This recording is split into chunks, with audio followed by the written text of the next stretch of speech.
إن الحمد لله نحمده ونستعينه ونستغفره ونعوذ بالله من شرور أنفسنا ومن سيئات أعمالنا من يهده الله فلا مضل له ومن يضلل فلا هادي له وأشهد أن لا إله إلا الله وحده لا شريك له وأشهد أن محمدا عبده ورسوله اللهم صل وسلم وبارك عليه وعلى آله وصحبه وسلم.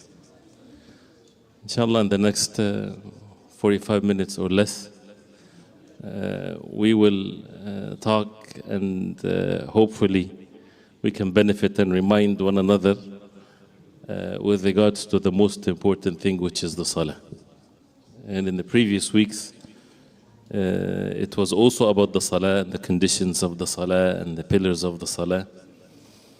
And inshallah ta'ala, today briefly, even though the topic is a lifetime learning because it has to do with the heart, so we'll talk about it inshallah ta'ala, how our Salah should be according to the way of the Prophet ﷺ when it comes to healing and purifying our soul and really fulfilling the objective aspect of the Salah. Because Allah subhanahu wa ta'ala, when He ordered us in the Quran, He ordered us to establish the Salah. وَأَقِيمُوا الصَّلَاةِ. And iqamatul salah is different than just making the salah. Iqamatul salah, to establish the salah, is to do it with its pillars and conditions and with its khushu', with the deeds done by the heart, and of course with the foundation of matters of al-iman. And the question is that do we sincerely and truthfully want to have the essence and the khushu' and the purification of the soul that the salah is all about? This is the most important act of our life. If we are truthful in this, then there's a way to it. Because Allah subhanahu wa ta'ala did not leave us like this without giving us everything that we need to attain the highest level of goodness. And since the salah is the most important act after at-Tawheed, after embracing the deen of Islam, and this is by the statement of the Prophet ﷺ, that it's the first thing that people will be asked about in the Day of Judgment, is one's Salah. And as far as this obligation is concerned, it's every day, 5 times a day. Once a person reaches the age of puberty, till the moment of death. Every day it has to be fulfilled, has to be perfected, and this is the job. This is the job that we need to fulfill first and foremost, and then everything else, things start to have a meaning to it after we perfect our salah. So we're not going to talk about the physical aspects of it, because this is something that has been talked about, and we have to definitely to learn about it all the time. But the subject of what's supposed to be in the heart and how to implement the salah in our life the way it ought to be. I would start with something very straightforward and simple, since the first level of any actions is the physical action. And then after that, the heart gets involved as a result of the physical actions. What I mean by this is, قالت الأعراب أمنا قل لم تؤمنوا ولكن قولوا أسلمنا ولما يدخل الإيمان في قلوبكم. The Arab, the Bedouin, some of them, they said, we amanna, we believed. So Allah subhanahu wa ta'ala said to them, no, but rather say aslamna, we became Muslims. And the iman still did not get to enter your hearts. So the level of al-Islam comes first, and then the level of al-Iman, and the highest level of the deen is al-Ihsan, which is the highest level of the deen. So the same thing in any act of worship, the 3 levels need to be observed. So someone that starts his salah today, he can be in the level of al-Islam. Someone become a Muslim and he start to establish the salah. He's within the level of al-Islam. And the more that he continue to establish the salah the way it ought to be, then that takes him to the level of al-Iman, then the level of al-Ihsan, which is the highest level. So we want to have the level of al-Ihsan in our salah, which is as defined by the Prophet ﷺ, أن تعبد الله كأنك تراه فإن لم تكن تراه فإنه يراك. That you worship Allah as if you see Allah. And if you don't see Allah, you know that Allah subhanahu wa ta'ala is seeing you. And the statement أن تعبد الله, that you worship Allah. And the most important act of worship is the salah. الصلاة خير موضوع. So if there is anything that we can talk about the level of al-ihsan to be established in, is the salah. First and the most important thing is how to reach the level of al-ihsan in the salah. It's the same thing of how to reach that level in every aspect of our life. So we have to take the level of al-Islam first, seriously, fulfilling the commands of Allah, and that would take us by the will of Allah, since everything is by Allah subhanahu wa ta'ala. And also what is meant by that is the deen of al-Islam is very easy by the will of Allah. Easy for the ones that Allah subhanahu wa ta'ala make it easy for. There's no complications in it. There's no too much deep complexities in it. Just as simple as the word al-Islam, which is again the first level, the most, the aqd al-Iman, the covenant of al-Iman is based on what? Submitting oneself to Allah subhanahu wa ta'ala with the tawheed, submitting oneself to Allah subhanahu wa ta'ala in obedience. If there is no submission to the obedience of Allah, then there's a disease in the heart. We need to go back and fix that one first. So what is the meaning of al-istislam lillah? You submit yourself to whatever Allah subhanahu wa ta'ala ordered us to do. So if Allah subhanahu wa ta'ala ordered us to establish the salah, then physically we are in that state of submission. So this is a must and it has to be done. And this is in the capacity of everyone. So when it's time for the salah, then we drop everything, we leave everything, and we physically go to the salah. And if someone says, I can't, that means there's no physical, unless there's a physical excuse. So the adhan of the salah is given, then what is the command of Allah subhanahu wa ta'ala? يا أيها الذين آمنوا إذا نودي للصلاة من يوم الجمعة فاسعوا إلى ذكر الله وذروا البيع. If the call of the salah in the day of Jumu'ah is called, فاسعوا, go diligently to the salah, وذروا البيع, and leave the transactions and buying and selling and so on. When Allah subhanahu wa ta'ala praised the believers, في بيوت أذن الله أن ترفع ويذكر فيها اسمه يسبح له فيها بالغدو والأصال رجال لا تلهيهم تجارة ولا بيع عن ذكر الله وإقام الصلاة وإيتاء الزكاة يخافون يوما تتقلب فيه القلوب والأبصار. When Allah subhanahu wa ta'ala mentioned the believers after the famous ayah of the light of Allah subhanahu wa ta'ala, He mentioned in the houses of Allah في بيوت أذن الله أن ترفع, that Allah subhanahu wa ta'ala permitted for the name of Allah subhanahu wa ta'ala to be exalted in the masajid, the houses of Allah. And then He mentioned ويذكر فيها اسمه يسبح له فيها. This is the salawat. In these masajid there are men, those who glorify Allah subhanahu wa ta'ala, so they establish their salah in the masjid. And these people, these men, لا تلهيهم تجارة ولا بيع عن ذكر الله وإقام الصلاة وإيتاء الزكاة. There is no lahu. Al-lahu is anything that diverts the heart, whether it's something of amusement or distractions, whatever distractions there is, whether it's food, drink, wealth, playing, whatever there is, nothing distract them, and there is no trade or money going after money and provisions will take them away from the salah. رجال لا تلهيهم تجارة, trade, رجال لا تلهيهم تجارة ولا بيع عن ذكر الله وإقام الصلاة, whether it's trade or buying and selling. And ذكر الله, from take them away from the remembrance of Allah, from the salah. These are the men that Allah subhanahu wa ta'ala praised in the Quran. That means this is a command from Allah. This is in the level of what? This is in the level of Islam. This is the basics of the deen. This is the first thing that a person is supposed to be doing. So that means when we see ourselves lacking in this, then how can we talk about something that comes later? So we have to have that physical submission to the commands of Allah subhanahu wa ta'ala. And if it's for men, and you see how, since this is all for the family, we have the husband and the wife and the children and so on, and everyone, may Allah subhanahu wa ta'ala bless our families. It's all a together act of worship. So the men, they are coming to the masjid, they go to the masjid, and if they're close to the masjid, of course they go to the masjid. If they're far from the masjid, their work take them away from the masjid, they establish the salah in whatever place that they're in. But the masjid is the place as home for them, the same thing for the masajid for men. And this is clearly as stated in the ayat and the hadith of the Prophet ﷺ and the hukm, the ruling of Salatul Jama'ah, which is a very obvious thing. And for the women at home, they pray at home, and the salah for them at home is much more rewardable than the salah in the masjid.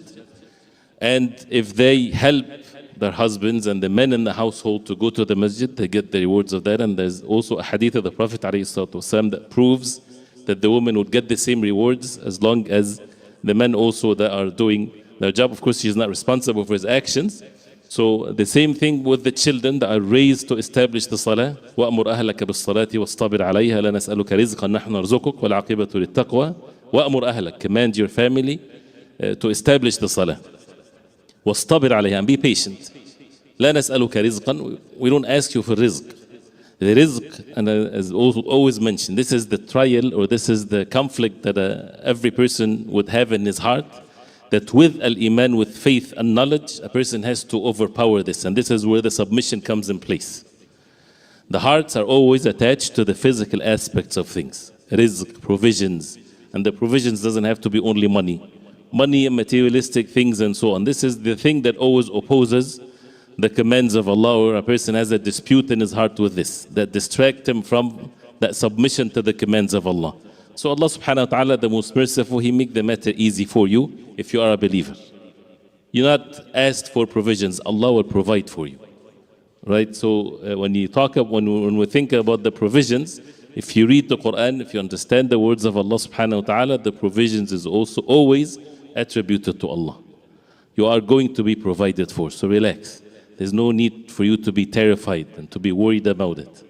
Right?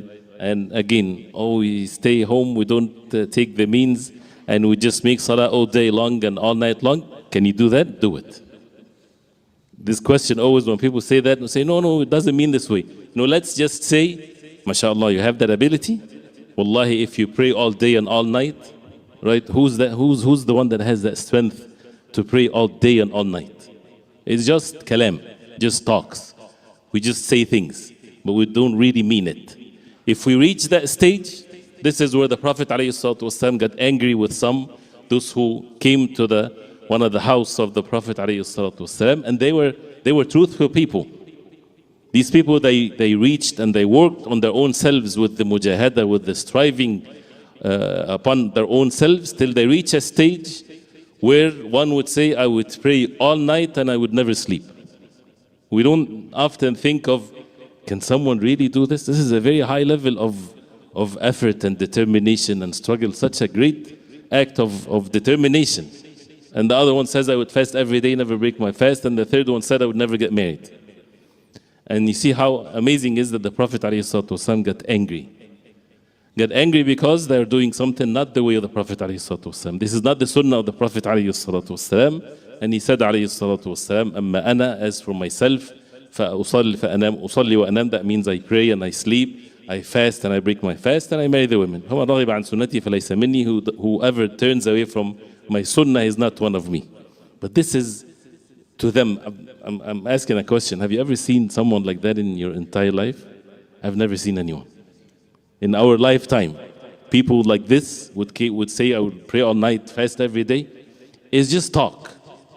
Right? So this is where, yes, extremism, we are forbidden from it. And this is what the Prophet ﷺ got angry with. But we need to work on ourselves to at least, our requirements is what? Is to follow the way of the Prophet ﷺ. So we're not talking about praying all day and all night. We just want to follow the way of the Prophet ﷺ, and that is mandatory upon each and every one of us. So the level of al-Islam, this is what we have to constantly work on, which is that submission to Allah subhanahu wa ta'ala. It comes with ilm, with knowledge, what Allah subhanahu wa ta'ala wants from us with regards to the salah, and then you would find things happening by the will of Allah.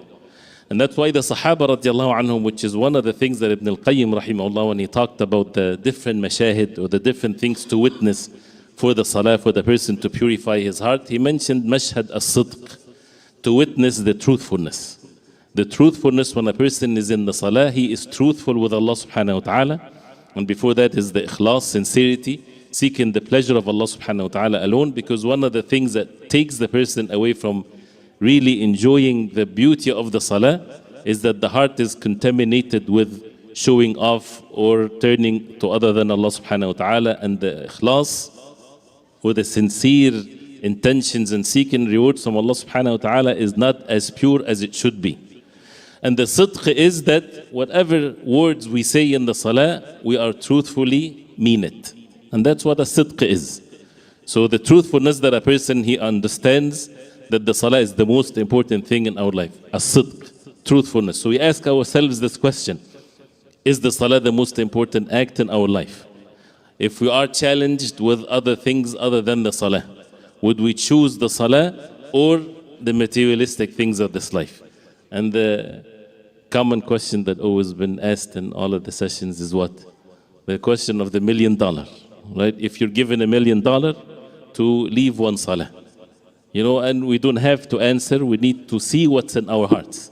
What do we prefer? What is the priority in our life? So if we find ourselves that there is something that can take us away from the salah, that means we have something to work on. We need to turn to Allah subhanahu wa ta'ala, and we need to have that fear of Allah. The hearts are sick, it has diseases in it, because these hearts are supposed to be turning only to Allah subhanahu wa ta'ala with at-tawheed, with humbling oneself to Allah subhanahu wa ta'ala, full submission to Allah subhanahu wa ta'ala.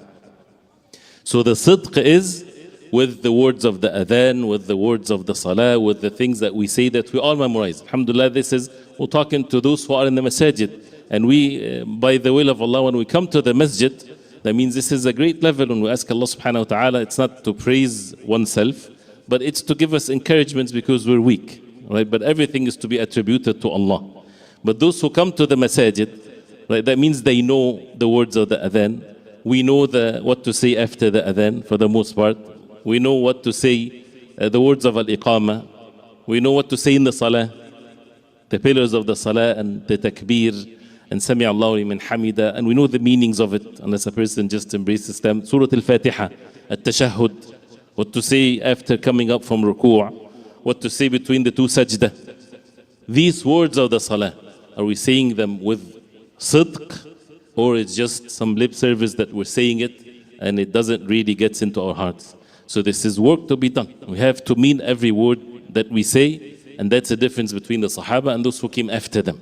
So having that sidq or the truthfulness in the importance of the salah, in the words that we say in the salah, and to learn this one word after another and the effect of that. And we talked about at-takbir, just this is the beginning of the salah, and the Surah al-Fatiha with every verse of it, and so on.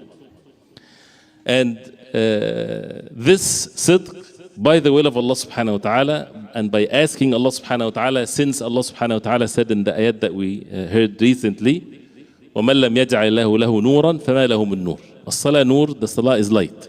And whoever Allah subhanahu wa ta'ala does not give him that light, then there's no light for him. You cannot do it on your own. We all need Allah subhanahu wa ta'ala. We need the help from Allah subhanahu wa ta'ala. القلوب بين إصبعين أصابع الرحمن يقلبه كيف يشاء. The hearts are in between two fingers of Allah subhanahu wa ta'ala. He changes them the way that He will subhanahu wa ta'ala. So that means what we need to ask Allah subhanahu wa ta'ala sincerely, and that's part of the truthfulness.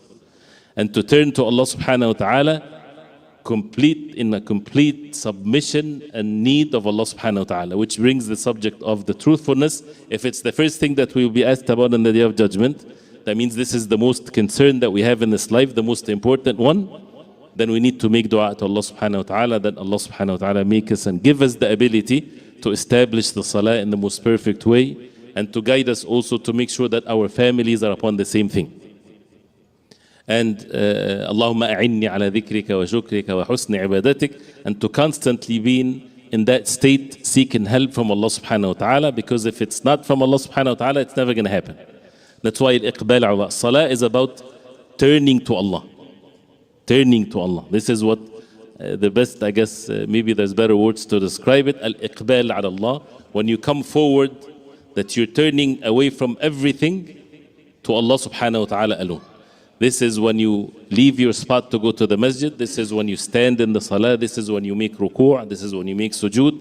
That focus. As we mentioned, as Ibn al-Qayyim rahimahullah, he said that at-takbir, which is the beginning of the salah, take care of two major concealments of the heart and covering of the heart. The arrogance, al-kibr, which is something that if it's present in the heart, it negates all actions.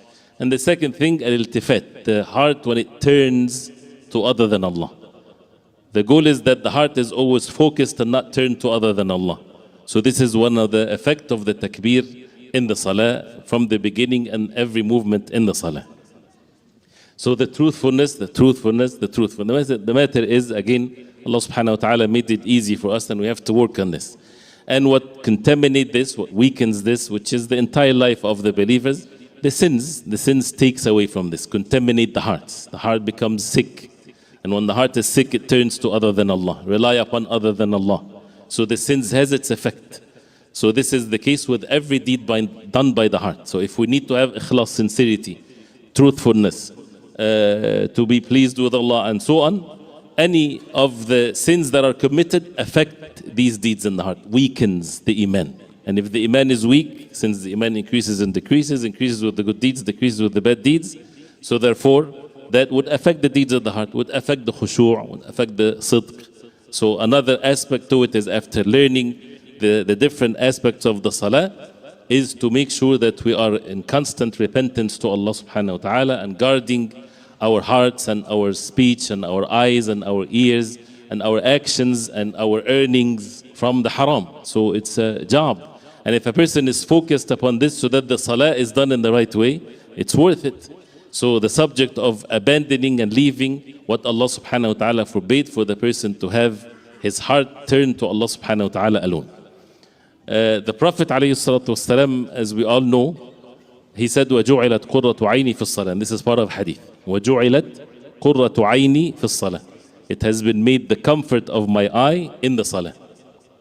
So, and we are commanded to follow the way of the Prophet alayhi salatu wasalam. So what is the meaning? Qurrat al-ayn is the comfort of the eye. That means this is where there's no distractions. When someone finally finds something that he loves dearly and it's the best thing in the world, if you think of something physical, for example, and this is the most beautiful thing, there's nothing beyond this. That means the heart will be what? Instead of sukoon, not distracted anymore, not going for something better. This is the highest thing. There's nothing more than this. And this does not exist in the physical world. So when someone is not distracted and he's satisfied fully with what a person is given, this is the comfort of his eye. He's not distracted anymore. And the Prophet ﷺ, this was made for him in the salah. وَجُعِلَتْ قُرَّةُ عَيْنِي فِي الصَّلَاةِ. Nothing is more satisfying to the Prophet ﷺ than the salah. And Allah subhanahu wa ta'ala ordered us to follow the way of the Prophet ﷺ. And when you see وَجُعِلَتْ قُرَّةُ عَيْنِي فِي, the comfort of my eyes has been made in the salah. What's fi salah signifies? That means when he enters the salah, right? Once he says Allahu Akbar, this is the comfort of his eyes. This is the utmost satisfaction that he receives alayhi salatu wassalam. Fi salah وَجُعِلَتْ. And ju'ilat mabni al-majhul, that means it's passive tense. It's been made. Who's the one that made this to the Prophet alayhi salatu wassalam? Allah subhanahu wa ta'ala. So it's from Allah, because the hearts are owned by Allah. So when a person knows this and he's commended to be upon this, and this is what we need to be upon, then the heart would not turn to no one but Allah subhanahu wa ta'ala, and turn to him to ask him, and then to take the level of submission, the physical actions. If you submit yourself physically, Allah subhanahu wa ta'ala will, by his mercy, get your heart to be what you want it to be. If you start with the heart, it doesn't work. If you start by having, or you want to have the khushu', you don't own it. You cannot control your heart. But you are, by the will of Allah, still we don't control anything. But if Allah subhanahu wa ta'ala tell you walk, then you can have the ability to walk, then you walk. Right? The other things will come, will follow. Just put your trust in Allah subhanahu wa ta'ala. And we talked about that before. وَدُخُلُوا عَلَيْهِمُ الْبَابِ فَإِذَا دَخَلْتُمُوهُ فَإِنَّكُمْ غَالِبُونَ. The Amaliq, the ones that they could not fight, the people of Bani Israel. They said, we cannot fight them, they'll defeat us. So the command is, this is the command of Allah. Yes, Allah commanded you to go. They are overpowering you, you cannot do it physically, but He commanded you to do. He knows best. So therefore what? udkhulu alayhimul bab. You're able to enter the door. Can you do that? Can you break the door and enter? What's beyond the door is beyond your capacity. Don't worry about it. Just fulfill the commands of Allah. If you do that, فَإِنَّكُمْ غَالِبُونَ. If you fulfill the commands of Allah, Allah subhanahu wa ta'ala will give you the victory, which is beyond your reason and understanding. And this is one of the afat, one of the miseries of the human beings. When they think that their aql, their reason, can take them all the way to the end. No, you're deficient. You don't have that capacity. Don't think of how this would lead to this, to lead to this. This is not in our capacity. It is sufficient for us that Allah subhanahu wa ta'ala ordered us to do this. And this is a command from Allah. He ordered us to establish the salah regardless, to do it in the most perfect way.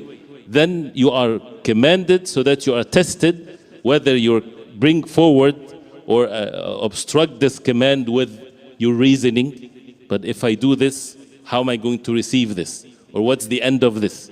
Just submit yourself to Allah subhanahu wa ta'ala, leave the matter to Allah. Rely upon Allah subhanahu wa ta'ala. Allah subhanahu wa ta'ala will bring your heart. He's the owner of the heart. So therefore, وَجُعِلَتْ قُرَّةُ عَيْنِي فِي الصَّلَاةِ. It's all by Allah subhanahu wa ta'ala. And once he entered the salah alayhi salatu wassalam, and with the matters of belief and the hereafter and this worldly life, materialistic things versus the hereafter.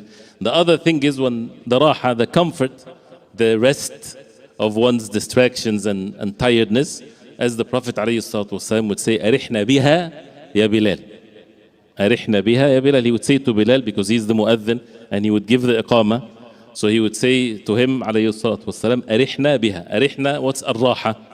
Ar-raha is when someone is working so hard and he's extremely tired, he wants to do what? He wants to rest. So ar-raha is never to be perceived unless that there are difficulty or effort is being done. Because the raha, from the raha, it's laziness and it's just terrible, right? So if someone is just resting all day, resting from what? You're resting for rest. But if you're working hard, the rest afterwards is a beautiful thing. So the Prophet ﷺ is saying to Bilal, أَرِحْنَا بِهَا. Make us rest. Rest from what? Rest from the dunya. This dunya matters, this physical things in this life is tiring to the hearts of the believers. It's tiring for them. Why? Because it distracts them away from Allah subhanahu wa ta'ala, the most beloved to them. So therefore, أَرِحْنَا بِهَا. And here, biha, not fi. Right? That means by the salah. The salah is the raha. The salah is the rest of the Prophet, the way to rest for the Prophet ﷺ. Opposite to those who would say, أَرِحْنَا مِنْهَا وَالْعِيَذُ بِاللَّهِ. When someone says, give us the rest, minha, that means let's just make our salah so that we can rest. We have to make the salah. So that's why people are in different levels with this. And we ask Allah subhanahu wa ta'ala to forgive us. Salah is an obligation, and you are among those who make the salah. But it's a difficult task. And the worldly life is the thing that is our hearts are attached to. So let's just make the salah so that we can enjoy ourselves. So that we can enjoy the food, enjoy the entertainment, enjoy this and that. The Prophet ﷺ, his rest was in the salah. Is that an attainable level? Yes, it is. And we ask Allah subhanahu wa ta'ala also to forgive us. We're just narrating, but it doesn't mean that we, so is it attainable? Yes, because this is what the Prophet ﷺ was upon, and Allah subhanahu wa ta'ala ordered us to follow the way of the Prophet ﷺ. But all of these things requires mujahada, requires effort, requires patience, requires turning to Allah subhanahu wa ta'ala alone, this sidq, this truthfulness, this ikhlas, and to put forward the hereafter before anything, to purify ourselves from sins.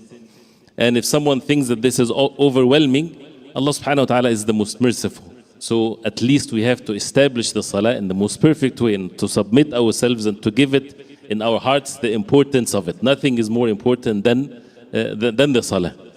And when Allah subhanahu wa ta'ala says, inshallah we'll finish very soon, وَاسْتَعِينُوا بِالصَّبْرِ وَالصَّلَاةِ وَإِنَّهَا لَكَبِيرَةٌ إِلَّا عَلَى الْخَاشِعِينَ. So this is the means to establish that, and the rest of the heart and the rejuvenating the heart and to establish the secrets of the salah is وَاسْتَعِينُوا بِالصَّبْرِ وَالصَّلَاةِ. Seek help in patience and in salah. وَإِنَّهَا لَكَبِيرَةٌ إِلَّا عَلَى الْخَاشِعِينَ. And indeed it's kabira. And the first meaning of the tafsir of the ayah, that means it refers to the salah. وَإِنَّهَا, the dhamir here refers to the salah. Salah is kabira, is a huge thing. إِلَّا عَلَى الْخَاشِعِينَ, except for those who khashi'in.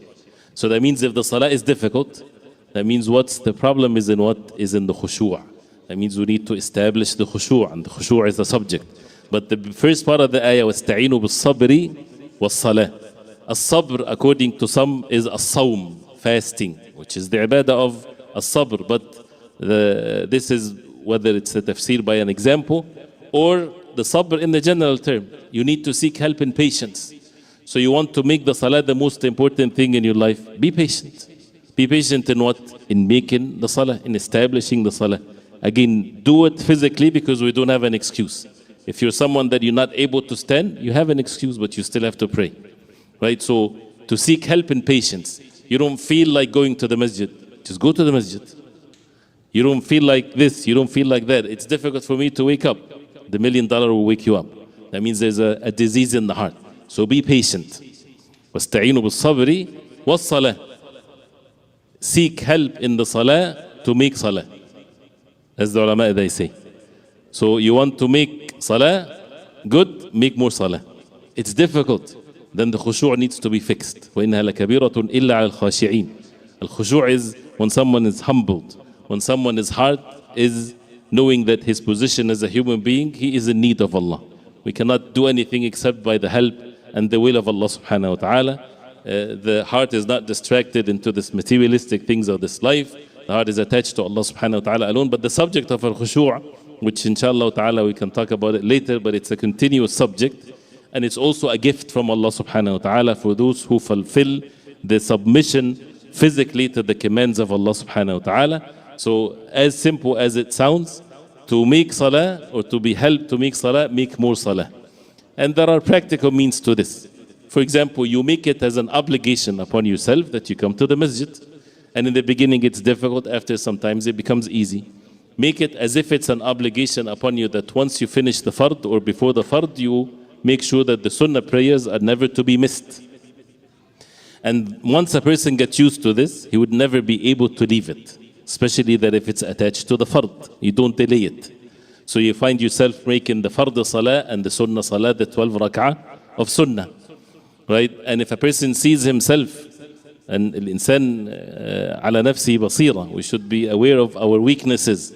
So when the best place to pray the sunnah is at home, but then you see yourself every time you go home, you miss it. Right? So that means what? That means make sure that you pray it in the masjid before you do anything. And once it's attached to the fard like this, you would feel terrible if you miss it. So that means you would always make it. So fulfilling the obligations, being patient with that, doing the optional acts of the salah, sunnah prayer, the night prayer, start with something that a person can be consistent in doing, whether it's 2 or 4 or 6. And you don't feel like it, ask Allah subhanahu wa ta'ala. Make dua to Allah subhanahu wa ta'ala. Repent to Allah subhanahu wa ta'ala. Because one of the signs of the hypocrites, وَإِذَا قَامُوا إِلَى الصَّلَاةِ قَامُوا كُسَالًا يُرَاءُونَ النَّاسَ وَلَا يَذْكُرُونَ اللَّهَ إِلَّا قَلِيلًا. As Allah subhanahu wa ta'ala said about the hypocrites, whenever they would get up for the salah, قَامُوا كُسَالًا, they would get up lazy, with laziness. Right? And they show off with their ibadah. So as the ulama, they say, you're tired. When you're tired and you're coming to the masjid and you're enduring patience, don't look lazy. Right? It's not showing off. You're making takalluf, right? You know what the word takalluf, right? It's in Urdu takalluf too, right? But I'm not, any other languages? That means you go out of your way. You're not at your own ease. People think that if I'm lazy, so I look lazy. I'm tired, I look tired. No, don't be like this. Pretend to be the most energetic person when you come to the salah, so that you don't imitate physically how the hypocrites are. You're not showing off, you're trying to cure the disease in the heart, so therefore you would act as if you're energetic coming to the masjid, to the best of one's ability, of course. And that's why even when Abdullah ibn Mas'ud radiallahu anhu, when he talked about Salatul Jama'ah, when he said that وَأَنَّ الرَّجُلْ لَا يُهَادَ بَيْنَ الرَّجُلَيْنِ حَتَّى يُقَامْ فِي الصَّفِّ, that when he said that it was known at the time of the Prophet ﷺ that Salatul Jama'ah لا يتخلف عنها إلا منافق معلوم النفاق. The ones that used to miss Salatul Jama'ah in the masjid are the hypocrites, those who are well known to be hypocrites. No one knows the hypocrites, because hypocrisy, where it's placed, it's in the heart, not physically. But someone ma'lum al-nifaq, someone that is well known that he's a hypocrite, that means is a very deep level of hypocrisy. So because the hypocrites, they used to come to the masjid and pray in Salat al-Jama'ah with the Prophet ﷺ. And he said ﷺ, أثقل الصلاة على المنافقين الفجر والعشاء. The two heaviest salah on the munafiqeen is Fajr and Isha. وَلَوْ يَعْلَمُونَ مَا فِيهِمَا لَأْتَوْهُمَا وَلَوْ حَبْوَا. And if they know what's in it in rewards, they would come to it even if they have to crawl. Why? Because it's dark and nobody will pay attention who's in the masjid anyway, and the hypocrites that just want to show off. So they would not come for Fajr and Isha. But someone ma'loom in nifaq, these are the ones that would not come to the masjid. Ma'loom in nifaq. So not to imitate them and to seek the means of curing our hearts, because this can be a dangerous sign. So therefore a person have the fear of Allah subhanahu wa ta'ala, that Allah subhanahu wa ta'ala protect us from hypocrisy. And therefore if you remember the hadith, once a person have that diligency and mujahadatun nafs, وَالَّذِينَ جَاهَدُوا فِينَا نَهْدِيَنَّهُمْ سُبُلَنَا, we have to exert ourselves. And this is something that for the young and the old and everyone, things does not happen like that by ease. We have to put effort. People put effort in matters of dunya, people go to school, people work many hours, and these are all means for us to be exposed to our own selves. That we're not lazy, it's not beyond our capacities. The matter is very easy, but it's the diseases in the heart and choosing this worldly life over the hereafter and many other diseases that we need to overcome. And once a person passes that stage with the help of Allah and being patient, then the matter becomes easier and easier. And this is by the mercy of Allah as a sign of the truthfulness of the person. And if you remember the hadith of the Prophet ﷺ, that shows how the believers, their attachment to the salah. And this is in Sunan Ibn Majah, and it's a sound hadith, that when the mayyit, إِذَا أُدْخِلَ الْمَيِّتُ الْقَبْرِ, when the dead person, he is entered the grave, when he died and he's in the grave, مُثِّلَتْ لَهُ الشَّمْسُ عِنْدَ غُرُوبِهَا. And it's a sound hadith. الشَّمْس, the sun, will be made for that believer as if it's setting. The sun is setting. So مُثِّلَتْ لَهُ الشَّمْس. He would see that in his grave as if the sun is setting. فَيَجْلِسُ يَمْسَحُ عَيْنَيْهِ. He would sit and rub his eyes like this, or wipe his eyes, like when someone wakes up from sleep. So the dead person would do this. يَمْسَحُ عَيْنَيْهِ وَيَقُولْ دَعُونِي أُصَلِّي. He would say, let me make my salah. He would say, let me make my salah. So as if he would think that he's still alive. As the ulama, they're explaining the hadith. And what is the concern for him in the grave? He's going to miss the salah. So if a person has that level of the guarding his salah, that he's terrified, the sun is close to sunset and I did not make the salah, it's a good sign that he's among the believers. And this is a good sign for him that this will happen to him in the grave. And it shows even the ease of the affairs of the believers in the grave, which is the most fearful place. But for the believers, as if he's alive, let me make my salah. He would say that to them. دعوني أصلي. So life is short, and we need to have that admonition to our hearts and to remind ourselves. And with all of this has to be with the proper belief, with matters of the tawheed of Allah subhanahu wa ta'ala, following the way of the Prophet alayhi salatu wasalam. And one of the great means to achieve this is to be attached to the early generations of Islam. So when we say always that we have to follow the way of as-salafus salih, the early generations of Islam, Allah subhanahu wa ta'ala preserved their lives for us for a reason. Look into how their salah used to be, the Prophet alayhi salatu wasalam. It's amazing how the Prophet alayhi salatu wasalam, and if we talk just as a subject, the salah of the Prophet alayhi salatu wasalam.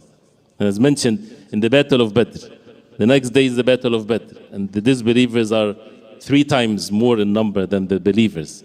And there's no means whatsoever in this worldly life that would say that the believers will even have a decent defeat, right? Let alone to be victorious. And the Prophet ﷺ standing the entire night in salah. And he's Rasulullah. He's the messenger of Allah. And Allah subhanahu wa ta'ala is the one that commanding him. But the entire night in the salah. This is how the salah is.